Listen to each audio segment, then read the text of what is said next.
All right, now it's time to look in the mirror and ask yourself, why would a brand work with you when you have a small following?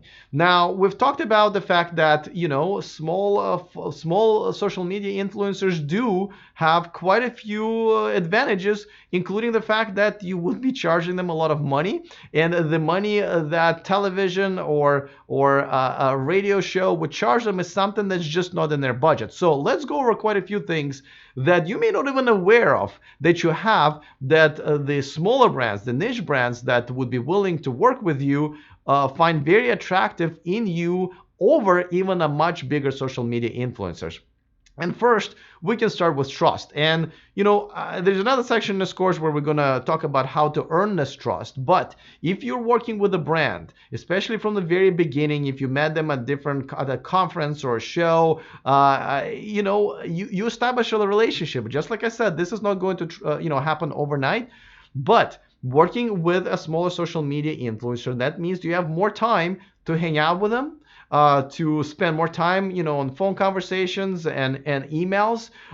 Because you're smaller, you're probably more likely to reply to their emails much faster. Where if they're dealing with an agency or huge influencer or a television show, advertising department, it might take weeks sometimes for them to get a turnaround on their request or their email. So overall, you generate trust with them, which is very important. It's one of the most important things in your relationship, in definitely in a business relationship. Now, secondly, and this is going to be up to you, and we're going to talk about this as well in future, in further details in the future, professionalism. Make sure that they see that you're professional. Now, this may be the brand deal may be one of your first ones, but overall, you need to be professional. You need to make sure that dress for success. If you're going somewhere, don't show up in jeans and a t-shirt with a hole.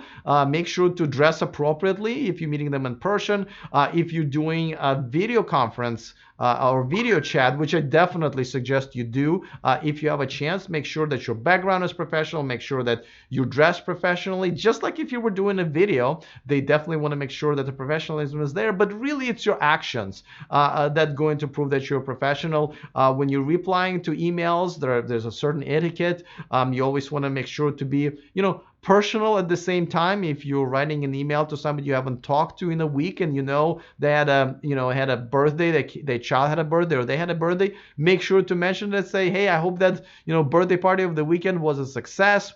And then talk about whatever business you need to talk about. But that's still part of the professionalism on a more personal level. And this is what you have to offer. Now, another thing, and I've already mentioned this before, but this is pretty big for the brands. You're a community leader.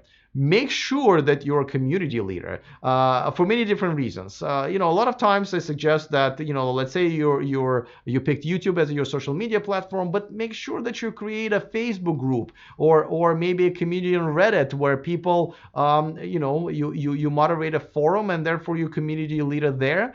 You're more in touch with the community because you have to approve their postings. They see what the replies are. You reply to them sometimes as well.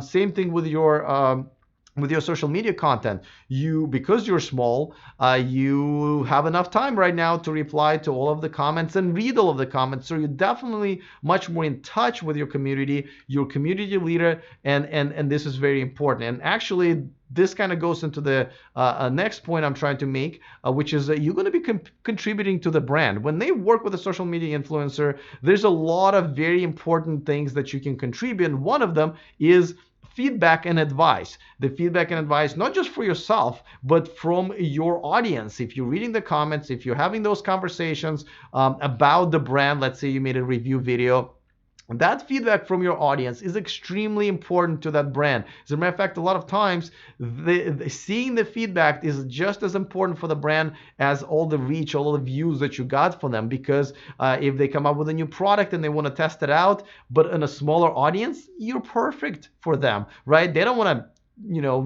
just put it out to a million people in all of the channels. They want to test it out in your community, and they know that you will get to the bottom of it, what they liked, what they didn't like. They will even treat it as a small focus group, which actually costs money. So they're going to be paying for a small focus group, which is money well spent.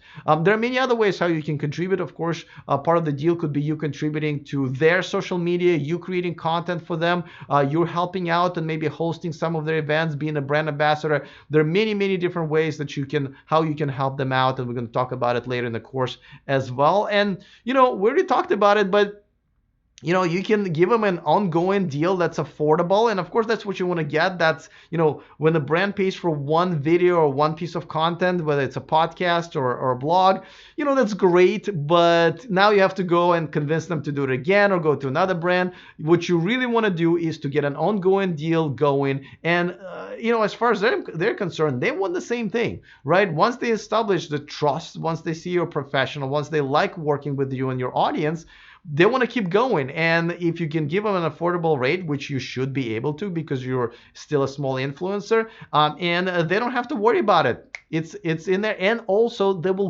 you will grow with them, and they will help you grow. This is kind of going to be a partnership. It's in their best interest that you grow, so they can amplify your message more and more with every month as your audience grows.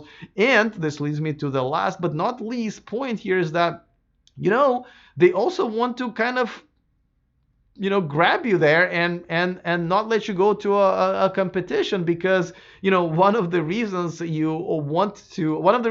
companies acquire other companies, just like when companies work exclusively, especially with influencers, is so that influencer doesn't take his or her audience and go to the competition. If you get them in the beginning of their growth, when they're still a small YouTube channel or a small Instagram account, they know that this influencer will be pretty loyal to them, and they'll already know that this relationship works. It generates income. So going to a competitor would not be as attractive. Now, this is the list of the most important things that you have to offer them. But again, and I continuously repeat it throughout all of my courses, make sure that you understand what else is going on in your hyper niche. There might be things that the sponsors and the brands in your hyper niche are looking for, and make sure to identify them and make sure that you can offer it to them as a small social media influencer. Because as you can see,